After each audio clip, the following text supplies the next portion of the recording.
Uncle, I don't understand number 5 question. Let me see.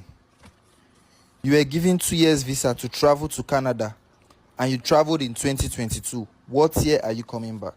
So I don't understand. What year are you supposed to return? When will I come back? Yes. Come back to where? To Nigeria, where you traveled from now. And do what? Chibike, answer this question now. Sammy, I'm not coming back. Are you alright? They give me 2 years to Canada.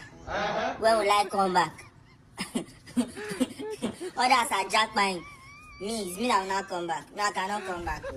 Okay? Come back and do it. It is an arithmetic question, Chibike. We are assuming. Let's just assume I lost in that Canada.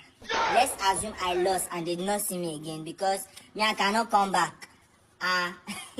Chibike, you are arguing with So I'm me. not arguing with you. I'm just telling you the truth. That me, I will not come back to this country. Just know that